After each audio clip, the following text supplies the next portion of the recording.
Shalom, saya Pendeta Ivona Diana Tarorelopati sebagai Ketua Majelis Jemaat GPIB Philadelphia Bintaro, Tangerang Selatan. Kali ini saya sedikit akan menjelaskan tentang bagaimana sih sebenarnya sejarah berdirinya GPIB Philadelphia Bintaro.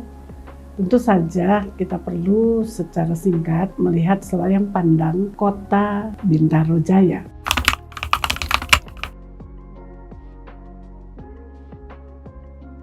Bintaro yang berlokasi di Tangerang Selatan adalah salah satu dari sekian wilayah yang menjadi perbatasan antara Banten dan Jakarta. Perkembangan yang pesat membuat Bintaro diminati oleh banyak orang untuk berdomisili di tempat ini. Terdapat beberapa ikon yang menjadi ciri khas dari Bintaro yang juga sering menjadi destinasi dari orang luar Bintaro. Sebut saja pusat pendidikan, ada dua instansi besar pemerintah yaitu STAN milik Kementerian Keuangan dan STMKG milik BMKG Departemen Perhubungan. Pemukiman Bintaro Jaya merupakan kawasan yang dikenal dengan sebutan Kota Taman Bintaro Jaya. Luas lahannya kurang lebih 2.000 hektar. Kota Bintaro ini makin terus berkembang. Kehadiran baik itu dari daerah-daerah maupun dari berbagai profesional, latar belakang agama, mau tidak mau juga di situ ada orang-orang Kristen yang bermukim di daerah Bintaro Jaya. Untuk itu, para pegawai atau para pekerja profesional ini juga membutuhkan bukan saja mencari kehidupan materi mereka, tetapi juga kehidupan rohani, spiritualitas mereka. Oleh sebab itu mereka sangat rindu sekali kehadiran baik itu tempat ibadah, ruang ibadah maupun juga persekutuan orang-orang Kristen yang ada di Bintaro Jaya dan sekitarnya. Sehingga karena kebutuhan itulah ada dibangun gedung gereja yang selesai pada bulan Desember tahun 86. Maka disitulah segenap warga Kristen yang ada di Bintaro Jaya merasakan sungguh besar kuasa Allah itu, sehingga mulailah dipersiapkan untuk melakukan peresmian dan pentabisan gedung ibadah. Pada saat itu bukan hanya latar belakang katakanlah gereja Protestan GPIB di bagian barat saja, tetapi ada GKI, GKJ, dan gereja-gereja lain. Sehingga disiapkanlah di tempat ini yang dikatakan fasilitas umum. Tetapi kemudian akhirnya ditawar untuk siapakah yang mau membeli, mengambil, dan juga mempersiapkan secara mandiri untuk dipakai oleh denominasi tertentu, dan GPIB lah yang akhirnya mendapatkan itu. Sejak itulah kemudian hanya dipakai oleh GPIB Philadelphia Bintaro yang sebenarnya bagian dari GPIB Ephrata, kemudian menjadi satu gereja yang melembaga yang disebut GPIB Philadelphia. Peresmian dan pentabisan gedung gereja Bintaro Jaya dilaksanakan pada hari Minggu dalam ibadah pada tanggal 11 Oktober 1987 jam 9 pagi. Ibadah pentabisan dipimpin oleh Pendeta Benyamin Simau. Setelah ibadah dilakukan penandatangan prasasti oleh pimpinan PT Bintaro Jaya yang terdiri dari Insinyur Ciputra, Insinyur Sukrisman, Insinyur Seka Kusuma SE, dan juga Erik Somola SH, serta Sukarja Harjo Suwiryo SH dan Insinyur Hanafi Law. Setelah perkembangan 20-30 tahun, gedung gereja ini dirasakan perlu untuk direnovasi mengingat sudah cukup lama, sehingga diadakanlah revitalisasi dan juga renovasi yang kemudian diresmikan pada bulan Januari, awal Januari tahun 2023 yang langsung dipimpin oleh Ketua Majelis Sinode GPIB periode ini, yaitu Pendeta Kariso Rumambi. Sampai saat ini perkembangan jemaat GPIB Philadelphia begitu cepat sekali sehingga jumlah kepala keluarga itu sudah mencapai 1024 kakak dan terbagi dalam 8 sektor. ada 130 lebih presbiter, diaken dan penatua, dan komisi-komisi, unit-unit misioner. Dan puji Tuhan bahwa pertumbuhan perkembangan jemaat di Philadelphia ini makin luar biasa. Khusus untuk periode kali ini, kami dipercaya menjadi gereja yang mempelopori bagaimana gereja yang ramah anak, gitu ya.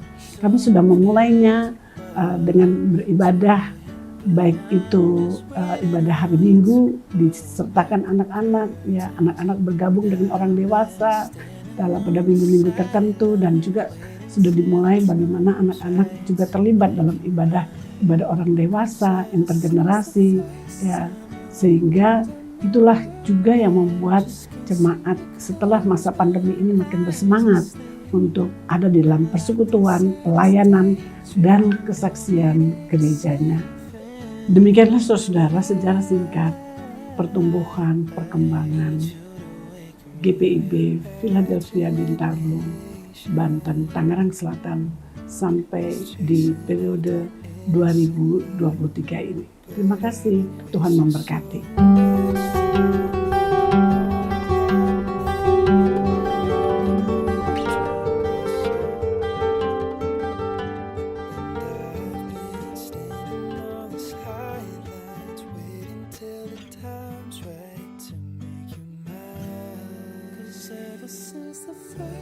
Shalom untuk semua kaum perempuan dimanapun berada. Bersyukur sekali Dewan PKP telah menyediakan sarana YouTube channel Aku Bagianmu ini, di mana kita kaum perempuan GPIB bisa saling berbagi cerita, berbagi pengalaman, dan saling menginspirasi untuk semakin bertumbuh di dalam Tuhan.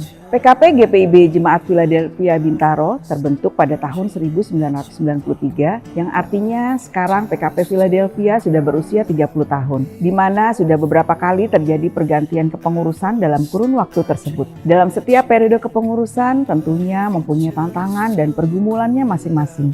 Namun Tuhan memperlengkapi kita untuk dapat melewati semua tantangan tersebut, dan kita dimampukan untuk dapat menjalankan tugas panggilan pelayanan dan kesaksian melalui Pelkat PKP GPIB. Kepengurusan PKP GPIB Philadelphia periode 2023-2025 yang diteguhkan pada tanggal 16 April 2023 terdiri dari 13 orang pengurus inti dan bidang serta 28 orang pengurus sektor 1 sampai dengan sektor 8, yaitu sektor 1 PKP Esther, sektor 2 PKP Dorcas, sektor 3 PKP Naomi, sektor 4 PKP Deborah, sektor 5 PKP Priscilla, sektor 6 PKP Hana, sektor 7 PKP Ruth, dan sektor 8 PKP Ripka. Banyaknya sektor pelayanan di GPIB Jemaat Philadelphia Bintaro ini, di mana jumlah anggota PKP yang cukup banyak dengan latar belakang sumber daya insani yang sangat beragam, baik suku, budaya, pekerjaan, ekonomi, dan sosial, serta perbedaan rentang usia dari ibu muda sampai dengan lansia, tentunya menjadi salah satu keunikan sekaligus tantangan bagi pengurus PKP. Bagaimana kami harus bisa merangkul dan mempersatukan keberagaman itu untuk menjadi suatu persekutuan yang indah, harmoni, dan membawa sukacita. Puji Tuhan, pada kepengurusan periode saat ini, ada banyak wajah-wajah baru, yaitu ibu-ibu muda yang produktif dan kreatif, yang membawa angin segar, membawa suasana baru, dan memberi warna tersendiri bagi Pelkat PKP GPIB Jemaat Philadelphia Bintaro. Sebagai pengurus PKP periode saat ini, tugas kami adalah melanjutkan pelayanan yang telah dilakukan oleh kepengurusan sebelumnya. Namun tentunya kita harus bergerak dinamis, mengikuti perkembangan zaman dan kemajuan teknologi, serta menyesuaikan dengan kebutuhan ibu-ibu masa kini, tapi juga tetap bisa diikuti oleh ibu-ibu kaum perempuan lanjut usia. Selain melayani anggotanya, pengurus PKP juga diharapkan mampu menghadirkan kegiatan-kegiatan yang bermanfaat dan dapat merangkul semua pelayanan kategori lainnya, baik PA, PT, GP, PKB, dan PKLU, di mana kegiatan yang dihadirkan itu dapat bermanfaat bagi seluruh jemaat dan juga masyarakat. Namun dengan segala kesibukan dan tanggung jawab pelayanan di Pelkat PKP, tentunya kita tidak boleh melupakan kodrat kita sebagai seorang ibu, yang adalah tiang doa dan perekat dalam keluarga. Jadi rumah tangga dan keluarga tetap menjadi prioritas kita sebagai seorang istri dan juga sebagai seorang ibu. Ada banyak pengurus PKP di Jemaat Philadelphia yang masih aktif bekerja di kantor sebagai karyawan, tenaga profesional, tenaga medis, wira swasta, dan sebagainya. Serta ditambah lagi banyak dari antara mereka yang masih memiliki anak-anak usia balita dan remaja yang masih sangat membutuhkan perhatian ibunya. Kita lihat bagaimana ibu-ibu pengurus PKP yang harus berpacu dengan waktu, bekerja membantu perekonomian keluarga, melewati kemacetan dan hiruk-pikuk kota metropolitan, mengantar dan menjemput anak sekolah dan seterusnya. Tentunya bukan hal yang mudah untuk bisa membagi waktu dengan baik dalam menjalankan tugas dalam keluarga, kerjaan, dan pelayanan. Dibutuhkan tanggung jawab dan komitmen yang tinggi untuk bisa menjalankan semuanya dengan baik. Maka tidak salah kalau dikatakan bahwa menjadi pengurus PKP harus bisa menjadi perempuan-perempuan yang tangguh dan inspiratif, perempuan yang kuat dan penuh semangat untuk mengajak kaum perempuan lainnya untuk mengisi hari-hari dengan hal-hal yang positif dan bermanfaat bagi keluarga, persekutuan, dan masyarakat. Puji dan syukur kepada Tuhan, pada awal periode kepengurusan kami, pandemi COVID-19 akhirnya dinyatakan berakhir. Dan kita dapat kembali melakukan kegiatan secara luring tanpa ada pembatasan lagi. Sungguh ini menjadi sukacita bagi kita semua bahwa kita dapat melakukan tatap muka kembali tanpa rasa takut dan khawatir. Untuk itu kami sebagai pengurus merasa tertantang untuk bisa membuat program-program kerja yang kreatif dan menarik untuk membangkitkan kembali semangat ibu-ibu kaum perempuan yang selama 2 tahun terakhir ini menjadi terbiasa di rumah saja dan mengikuti segala kegiatan secara online. Adapun program kerja yang kami buat adalah meliputi kegiatan rutin dan non-rutin. Kegiatan rutin seperti ibadah sektor yang dilaksanakan sebulan sekali di masing-masing sektor dan juga ibadah gabungan di minggu terakhir setiap bulan. Ibadah gabungan menjadi ibadah yang ditunggu-tunggu karena dibuat dalam bentuk ibadah yang kreatif dan tematik yang melibatkan banyak pengurus dan anggota dari semua sektor pelayanan, bahkan berkolaborasi dengan pelkat lainnya. Bahkan kadang kami mengadakan lomba antar sektor setelah ibadah gabungan untuk menambah keakraban, sehingga ibadah gabungan dapat memberikan warna tersendiri yang menjadi berkat dan membawa sukacita. Kunjungan ke anggota yang sakit ataupun ibu janda dan lanjut usia juga rutin kami lakukan di masing-masing sektor sebagai tanda kasih dan perhatian kami. Kemudian program olahraga bersama diadakan setiap bulan untuk menjaga kesehatan sekaligus untuk kebersamaan dan keakraban. Rapat pengurus inti kami lakukan setiap bulan untuk mengevaluasi kegiatan yang sudah dilaksanakan dan juga untuk menjaga kesehatan dan kekompakan dalam pelayanan. Sedangkan rapat koordinasi pengurus inti dan pengurus sektor dilakukan 3 bulan sekali untuk menyusun program kerja triwulan ke depan dan memberikan motivasi kepada semua pengurus agar tetap semangat dalam melayani Tuhan. Dan sebagai wujud nyata dari pelayanan dan kesaksian kepada sesama, kami membuat program sosial seperti berbagi nasi kotak dan juga kunjungan ke panti jompo. Kiranya melalui kegiatan ini kasih Tuhan boleh dirasakan oleh banyak orang. Kegiatan berikutnya adalah paduan suara PKP yang rutin mengisi pujian di setiap ibadah gabungan PKP dan di ibadah hari Minggu sesuai jadwal yang telah ditentukan. Juga sesekali kami mengisi pelayanan pujian di GPIB jemaat lainnya. Untuk kegiatan non-rutin yang telah dan akan kami adakan adalah pelatihan-pelatihan dan juga keterampilan seperti demo membuat masakan, belajar make up atau beauty class, juga seminar-seminar parenting dan pemanfaatan teknologi digital. Demikian cerita dan pengalaman yang bisa kami bagikan, kiranya dapat menjadi inspirasi bagi kaum perempuan dimanapun berada. Sebagai kaum perempuan, kita harus maju, tekun, dan giat dalam pelayanan dimanapun kita ditempatkan, sesuai dengan talenta yang Tuhan berikan kepada kita. Tetaplah menjadi perempuan-perempuan yang tangguh dan inspiratif, serta menjadi berkat baik dalam keluarga, gereja, dan masyarakat. Salam perempuan tangguh dan inspiratif. Salam PKP.